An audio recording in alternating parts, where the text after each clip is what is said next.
Right now, as I welcome to the broadcast Democratic Congressman Tom Malinowski from New Jersey.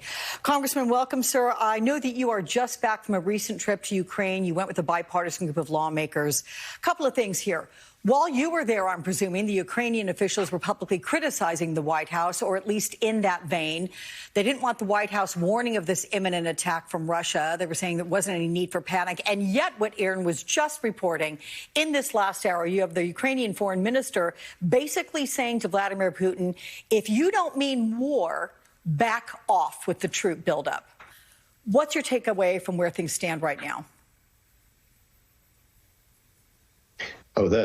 We met with President Zelensky, with a bipartisan delegation with the Ukrainian defense minister, other officials. They know exactly the level of risk that they are facing right now.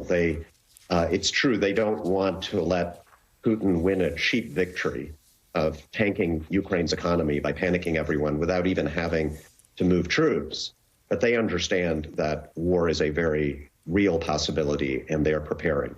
And we're with them on this, and they're with us. Putin, in a way, is the great uniter. He has united Ukrainians of all different political persuasions. He has united our NATO allies to stand with Ukraine and with us.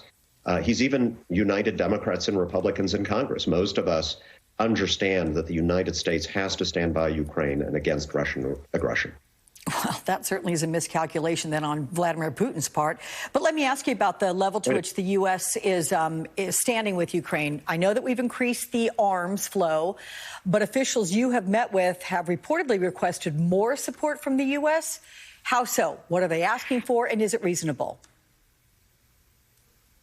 One of the first things that President Zelensky said to us is that he and the people of Ukraine don't want to see a single American soldier fighting for them. So there's, a lot of Russian misinformation going around about how Americans are going to war. They are not asking for that. What they want us to do is to help their military get prepared to fight, to at least impose a cost on Russian forces if they go in, obviously to impose the toughest sanctions on the Russian economy, particularly the banking sector, if this happens, and threatening it as a way of deterring it, obviously. They also asked us for economic help because, again, the threat of a Russian invasion is frightening people. People are pulling their money out of banks. This is not a time when international investors are looking to make deals in Ukraine for obvious reasons. And so they want us to help inject a little bit of liquidity into their financial system to get them through this period so that if the Russians do invade, the Ukrainian economy is in a strong state, not a weak state. Interesting you speak of this disinformation and how Ukrainians don't want to see a single U.S. troop there on the ground in Ukraine. The reality is that our president has said there will not be one single U.S. troop member fighting a war there on the ground in Ukraine. So that's the fact. But when you hear the president say, I am sending troops, there'll be a small number, but they're going to go soon to that region. How will they be deployed? How will they be used? So we are prepared to send troops, and we are encouraging our NATO allies to send troops to countries like Poland and Latvia, Lithuania, Estonia, to our NATO allies. These are countries to which we have a commitment under the NATO treaty that if they are attacked, we will help them, just as they will help us if we would ever be attacked. So we are signaling to Putin here that countries to which we have that commitment will be protected by the United States and the rest of NATO, that he cannot cross that line. And it's also a signal to Putin that if he continues to threaten Ukraine, he will get the very thing he wants the least, which is a stronger NATO with more troops deployed along its eastern flanks close to Russia. So, but they're not going to Ukraine, just Ukraine is not going to go out. And I appreciate that point you add there. But amidst all this tension, we have two of your progressive colleagues, those being Congresswomen Pramila Jayapal and Barbara Lee, who issued a statement this week. And here's how it read, quote, "We have serious concerns that new troop deployments, sweeping and indiscriminate sanctions, and a flood of hundreds of millions of dollars in lethal weapons will only raise tensions and increase the chance of miscalculation. Russia's strategy is to inflame tensions. The United States and NATO must not play into this strategy." Are you at all concerned, sir, that the Biden administration's current strategy could further provoke Putin? Absolutely not. I work very closely with Congresswoman Jayapal, Congresswoman Lee. I don't agree with them here. The only person provoking tensions, the only person threatening war here is Putin. He has surrounded Ukraine on three sides with one of the largest military deployments we have seen anywhere in the world since the end of the Second World War. He is doing everything possible to convince us that he is about to launch an all-out invasion of Ukraine.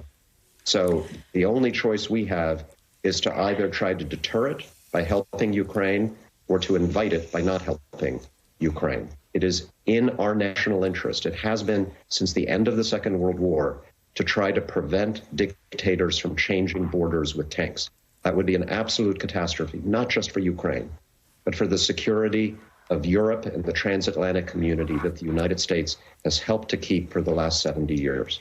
This is the best way we can preserve this peace and avoid a war. Between 2014 and 2018, which includes former President Trump's time in office, the number of Republicans who saw Russia as an ally or friendly to the U.S., it almost doubled. Today, this is what the rhetoric on Russia sounds like. Take a listen.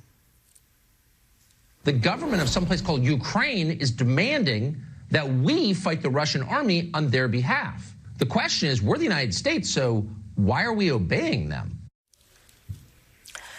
Okay, so your office, I understand, is now getting calls about this. What do you make of this messaging? It's exactly what Putin and the Russians want us to be saying and thinking. They're delighted by Tucker Carlson. They're running Tucker's clips on Russian TV every single night. Number one, he's lying to his viewers. He's telling them that America is about to go to war for Ukraine, which is absolutely not true.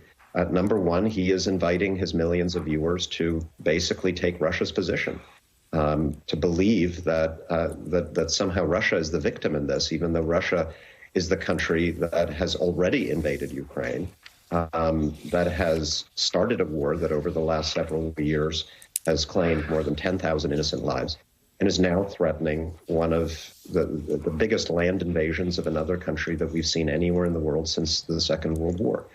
If America's for anything in the world, it's for countries that are the victims of that kind of aggression. If we're against anything in the world, it is against what Putin is trying to do right now. So I'm very concerned about some of this rhetoric that's bubbling up on the far right. And I don't want to see anybody on the left. I do not want to see anyone on the Democratic side echoing that rhetoric as well. We need to hold a bipartisan coalition here in support of our values, in support of a democracy that is being threatened by a dictatorship. New Jersey Congressman Tom Malinowski, thank you so much for your time on this very sobering issue. Appreciate it.